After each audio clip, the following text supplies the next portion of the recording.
Egaa akkuma nu dhaqqabaa jennee gara keechan dhufnee iyyinuu deebinee immoo guddaa galatoomaa jennee gara keechan dhufuun dirqama keenyadha. Egaa obboleettii keenya xiqqishuu Duwwomboshee kana ni beektu. Torbee kana keessaa nu dhaqqabaa nu jala madaamin ajjeesuuf taati jennee baay'een keenya sagalee ta'aa turre, hedduun sagalee ta'aa turre. Har'a garuu galataafan dhufee jechuudha. Egaa shama harka fuunee kabajamtootaaf daawwattoota hordoftoota koo nageenya koo kan jaalalaa fi kabajaa bakkaa fi lafa jirtan isiniif haa baay'atu. Anis obboleettiin keessan bakkaa fi lafa hin jirutti waaqayyoof galannaa egaa fayyaa kootidha. Egaa horoonni mana keenya faraa taatan laayisheer gochuudhaan gara maamila keenyatti dabalamaa isiniin jecha akkuma jalqaba isinii ibsuu yaaletti jechuudha. Obboleettii keenya xiqqishuu tana biyya Itoophiyaa irraa dhuftee innaa asitti madaamin baay'ee dararaa guddaa irraan geesse dararaa keessa darbee rifeensa ishii bakka ishee raftutti mucuqqootee irraa haaddee fuula ishiitii fi mataan ishii wal fakkaatee namummaa keechaa baatee torbee tokkoof nyaata malee jiraattee dhugaa baay'ee ulfaata. Odoona ta'ee hoo jedhanii yoo ilaalan baay'ee ulfaata. Baay'ee dararamtee sababni dararamtee beektu mucayyoon tun laala baay'ee daa'imaadha. Sirritti daa'imaadha. Daa'imti tun immoo hojii mana madaamii mana gana ga'u hojjettee ni dandeechi jechuudhaaf ni ulfaata. Egaa madaaminis maallaqa ishii biirootti kaffaltee fidatte malee tola fidanne jechuudha. Birrii guddaa baasu bayzawwee fidatanii akkasumas biiroorraa fidatanii wanni akkuma 9 baasu birrii isaanii jechuudha. Gaafa kana baasanii fidatan gaafa hojii yoo dadhabdu baay'ee ulfaata. Dhuftee ji'a 2tti jechuudha. Ji'a 2 kanas homaa hojii hojjechuu hin dandeenye daa'ima annisan ishii hojii madaamii sa'a 24 dhaabbatee hojjechuu hin danda'u jechuudha. Egaa kana fakkaata. Asumarraan galanni waaqayyoof haa ta'u baatee jirti jechuudha. Anamma asumarraa wanni dubbachuu barbaadu yoo jiraate maatiin jechuudha.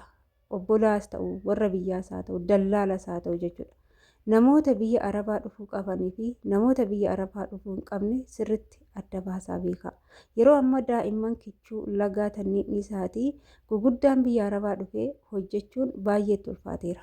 Madaamonni yeroo ammaa kan durii caala hammaatanii jiru jechuudha. Guguddaanuu nuti warroonni guguddaadhaaf hin jennuyyuu mana madaamii keessatti hojjechuun baay'ee ulfaata. Ani bayzawee gizeen biyyaa ba'u xiqqoon ture. Xiqqoo haa ta'u malee manni itti galee akka carraa mana gaarii ture. Ofiif na barsiifatanii jechuudha malee hojii waa takka hin beeku bo'uu malee waa tokko hin godhu dhugaa yoo keessa darbanii waan homtuu nama muudanne se'uu dandeechu.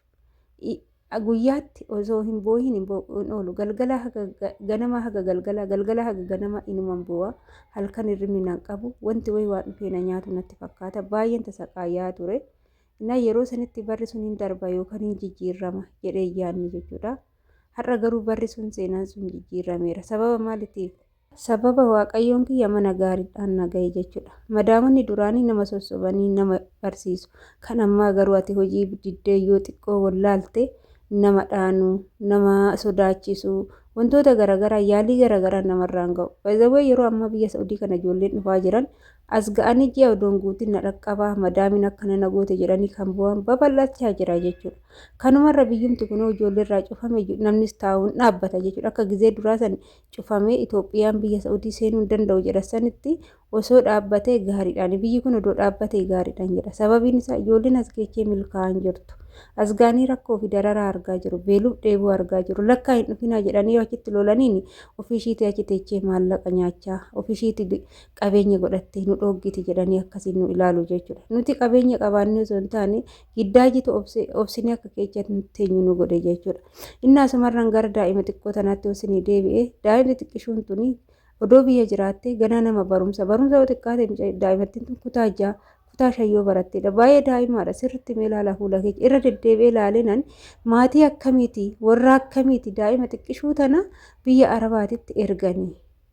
Maali agama jaalatanii daa'ima xiqqishuu tana akka biyya ormaa deemtu eeyyamaniif jedhee gaafii natti uume jechuudha. Na maali daa'imti isaanii yoo bira teechee iyyoomanii biyyatti shunkurtii nagadanii haga yoo xiqqaate umuriin ishee waggaa 20 guututti eeganii waggaa 20 gaafa guutte gaafa ergatan maali daa'ima maallaqaa jedhanii daa'ima xiqqishuu tana biyya ormaa erguun biyya ormaa ni ulfaata. Akka achi taa'anii haasa'anii miti. Madaamonnis maallaqa isaanii baasanii fidu waan ta'eef hojii mana sanii hundaa namni tokko gale taanaan of danda'anitu hojjetu. Keessattuu Saa'udiin biyyoota kaawwan irraa adda. Sarraatenyaa 2-3 hin qaxaratan. Takkittuma fidatu ishuma san hojjechiisu jechuudha mana muluu keessa. Waan argineedha kun waan hojjechaa jirrudha. Kanaafuu daa'imman fiddanii asitti namni isaanii yoo xiqqaate mana arabaa keessa mana nama 10 ol malee gadi miti. Kan daa'ima 2 takka qabdullee warrumatti achi fiiddi. Gaafa warra dhatte immoo hojjechuun dirqama jechuudha. Kanaaf yaa obboloota koo obboleewwan keessan daa'ima xixiqqishuu waa'ee biyya arabaa akkana jedhaati sodaachisaa malee gaarii biyya arabaa taasiftanii daa'imman dhufanii asitti gaafa rakkatan isinis wajjin rakkattanii wajjin boochuu jechuudha.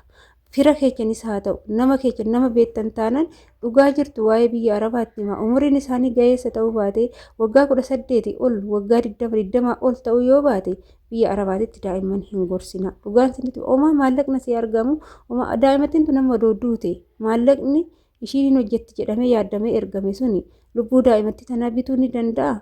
Ilmi namaa maallaqaan hin bitamu. Maallaqni meeshaa wantoota ati rakkattee fi uffata si bituu danda'a. Garuu lubbuu namaa tasallee bituu hin danda'u jechuudha.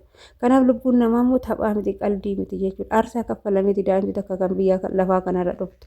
Qaldii isinitti fakkaatina. Haati garaatti baatte illee ji'a 9 garaatti baatte wajjin xinqamtee gaafa da'umsaa sanis makaraa meeqa argite erga deesse illee makaraa meeqa argiteeti jechuudha dhala ofii kan guddifattu. Warroonni dallaalallee jettanii maallaquma bichaa fudhattanii daa'ima umuriin isaanii hin geenye biyya arabaa deemuu hin dandeeche rakkoo hin qabdu jettanii haala hin mijeechinaafi. Yoo isin haala hin mijeechineefi daa'imni xixiqqishuun tun hin dhuftu jechuudha. Ejensoota oduu ta'e fudhatanii kanneen xixiqqishuu tana kan kana godhe immoo dallaaladha dhugaan isinitti maal. Dallaalatu maallaqa nyaate daa'ima tana gara biyya arabaatitti gurgurate malee ejensiin daa'ima akkanaa tana hin sarmani jechuudha. Warroonni ejensii qaamaan dhaxxanii argitanii umuriin hongeenye hin sarmani jechuudha.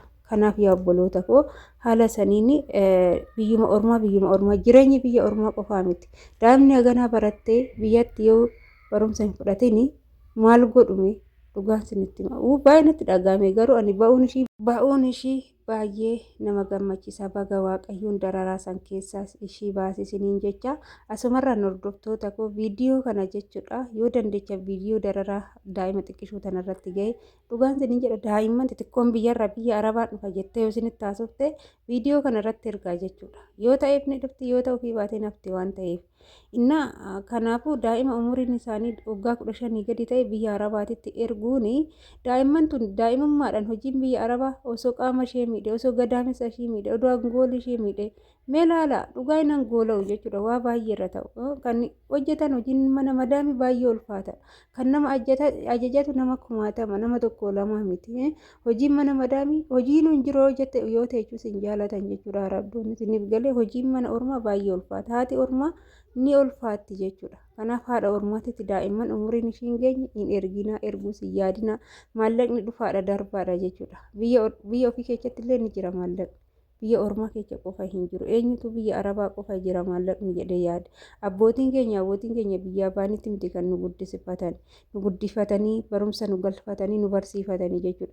Biyya arabaa kun dhufee jennaan shamarran biyya keessan teechuu waama biyya arabaa kana yaaddii dhugaa rabbiisin hin jira. Yeroo duraan faa hin jiru yeroo ammaa kana sirriitti babal'ateera waa'een biyya arabaa. Kanaafuu kan xiqqoo ishii mormi wal dheerate barumsa kutaa 5 kutaa 6 yoo barattu barumsa san dhiistee biyya arabaa deemuu filatti malee barumsa san xumurtee galmaan ga'uu carraa ofii ilaaluu hin barbaaddu jechuudha daa'imti amma.